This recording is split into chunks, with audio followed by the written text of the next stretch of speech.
मैंने tennis racket से अपनी बॉडी 10 बार निकाली है, 1 मिनट में 5 बार, जो कि इंटरनेशनल बुक ऑफ रिकॉर्ड में दर्ज हो गया सर। और ये मैं 2010 से स्टार्ट कर रहा था। मैं 2010 से मैंने आज तक ये प्रैक्टिस कर रहा हूँ।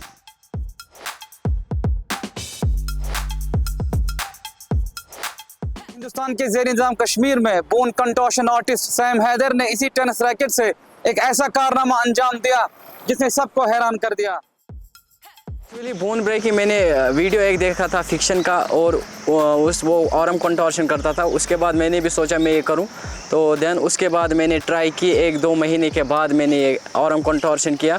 उसके बाद मैंने सोचा कि मैं अलग अलग यूनिक्स कुछ बोन ब्रेक्स निकालूं, तो देन उसके बाद मैंने प्रैक्टिस की, तो देन उसके बाद ये कंप्लीट हो गया। ये जो टैग मुझे मिला है, ये मुझे मिला है ऐसे ही, मतलब वीडियोज़ में अपलोड करता था इंस्टा पे और यूट्यूब पे, और मीडिया के थ्रू मुझे ये नाम मिला है सर। घर वालों का सपोर्ट पहले से ही था, और पहले स्टार्टिंग में बोल रहे थे मतलब क्या कर रहे हो, इसमें कुछ नहीं है। उसके बाद फुल सपोर्ट रहा मुझे, तो देन अभी मैं मेरा अभी माँ बाप का सपोर्ट मेरा अभी फुल है।